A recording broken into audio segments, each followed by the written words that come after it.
नमस्कार श्रोता मित्रों, स्वागत है आपका मेरे YouTube चैनल रश्मि की दुनिया में।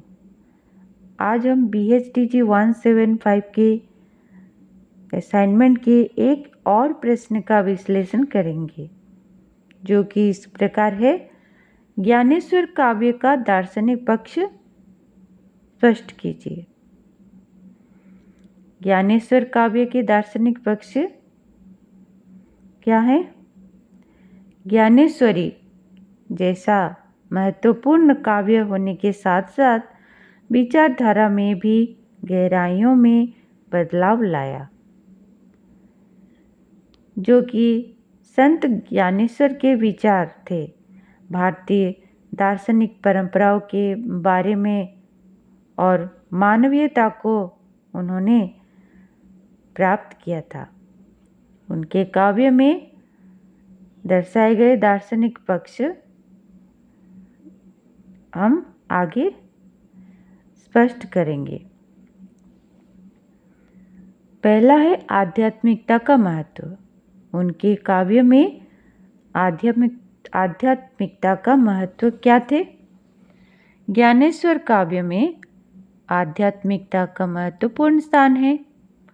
उन्होंने आध्यात्मिक ज्ञान को महत्वपूर्णता से बताया और मनुष्य को आत्मज्ञान के माध्यम से परम ज्ञान की प्राप्ति करने की प्रेरणा दी।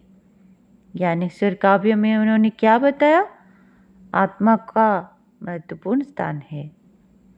उन्होंने आध्यात्मिक ज्ञान की महत्वपूर्णता में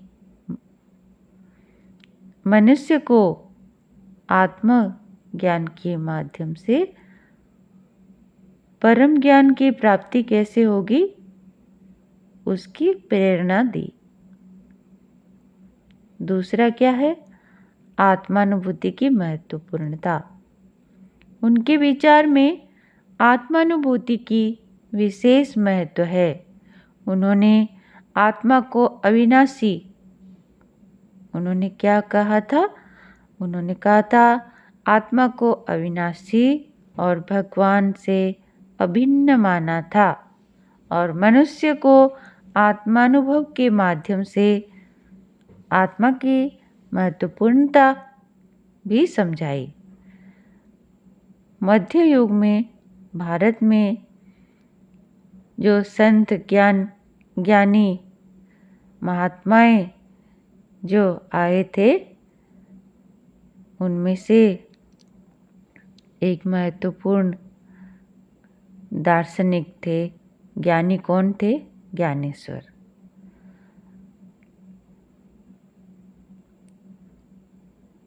उनकी बातों से स्पष्ट हो रहा है कि वे आत्मा की प्राधान्यता को स्पष्ट रूप से प्रतिपाद्य किया है। तीसरा क्या है? जीवन का उद्देश्य। मनुष्य के जीवन का उद्देश्य क्या है? मनुष्य का जीवन का उद्देश्य पर उन्होंने महत्वपूर्णता से बल दिया है।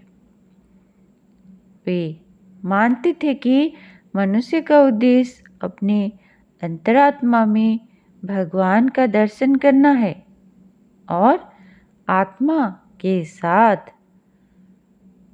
आत्मा की साक्षात्कार करना है, यानी आत्मा की साक्षात्कार ब्रह्म के साथ करना है। यही हमारे जीवन का उद्देश्य है। समाज में समर्पण भाव।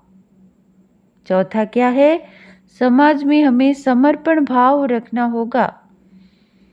ज्ञानेश्वर काव्य में समाज में समर्पण की महत्वपूर्णता का भी प्रतिष्ठान है। उन्होंने बताया है कि मनुष्य को अपने कर्तव्यों का पालन करते हुए समाज में निष्ठा और समर्पण का भाव रखना चाहिए। हमें समाज में,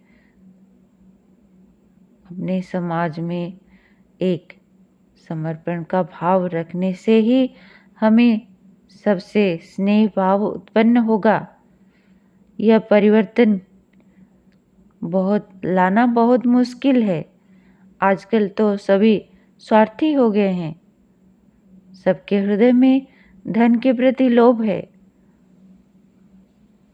अपना स्वार्थ सिद्ध करने के लिए लोग कुछ भी कर सकते हैं। समाज में परिवर्तन कैसे होगा? समर्पण भाव से होगा। पहले से जो ज्ञानी व्यक्ति थे, हमारे भारत में इतने ज्ञानी व्यक्ति थे, इतने महत्वपूर्ण काव्य की रचना उन्होंने की है। भारत में धर्म की प्रतिष्ठा कैसे होगी? हमें उसके प्रति सजग होना चाहिए। हम फिर से वही भारत को धर्म की भावना से अगर हम देखेंगे तो नितांत ही सभी सुखी रह सकते हैं, सुख शांति से जीवन व्यतीत कर सकते हैं। पांचवा क्या है? नैतिकता और धर्म कर्म। ज्ञानेश्वर जी ने नैतिकता और कर्म के बारे में क्या कहा है? उनके विचार में नैतिकता की महत्वपूर्णता और कर्म की महत्वता को प्राधान्य दिया गया है। वे मानते थे कि ईश्वर की प्राप्ति के लिए नैतिकता और कर्मों की महत्वपूर्ण भूमिका है। ज्ञानेश्वर जी ने क्या कहा है? नैतिकता और कर्म। हम नित्य जीवन में जो कर्म करते हैं वही महत्वपूर्ण बात है। ईश्वर की प्राप्ति के लिए अच्छा कर्म करना वही महत्वपूर्ण है। भलाई करना, अपने मन में सात्विक भाव लाना, दूसरों के प्रति दया रखना, यही इस बात की महत्वपूर्ण भूमिका है। छठा है जीवन की महत्वपूर्णता। ज्ञानेश्वर के विचार में जीवन की महत्वपूर्णता का भी विशेष उल्लेख है।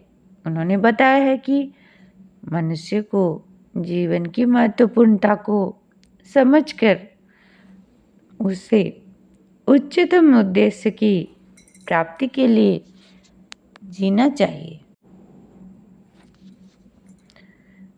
सातवां है द्वैतावाद और अद्वैतवाद।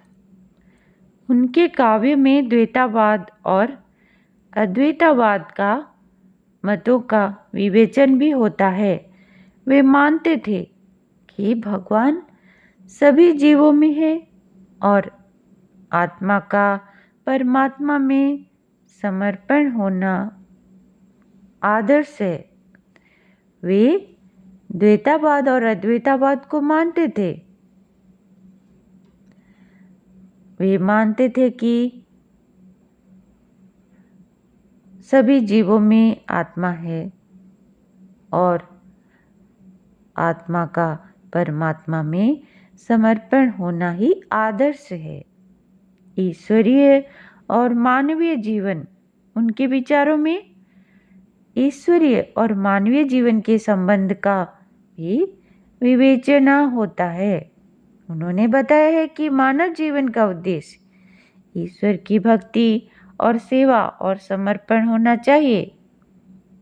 उन्होंने क्या बताया है? मानव के जीवन में ईश्वर की भक्ति होना चाहिए, उनके सेवा भाव होना चाहिए, समर्पण भी होना चाहिए। उसके बाद उन्होंने क्या कहा है?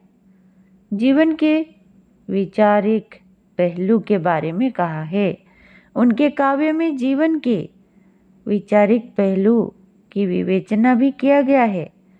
उन्होंने बताया है कि जीवन के मार्ग में उन्हें सच्चे विचारों और उद्देश्यों की प्रति संवेदनशीलता और सजगता रखना चाहिए।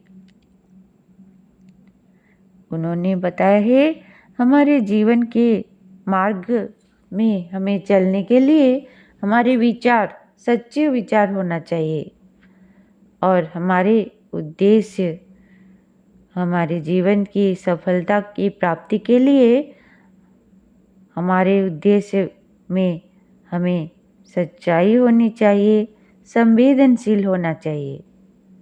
इस प्रकार ज्ञानेश्वर काव्य में दार्शनिक पक्षों का विवेचना करते हुए हम देखते हैं कि उन्होंने मानवीय और आध्यात्मिक जीवन के संबंध को एक मजबूत तार से जोड़ने का प्रयास किया है।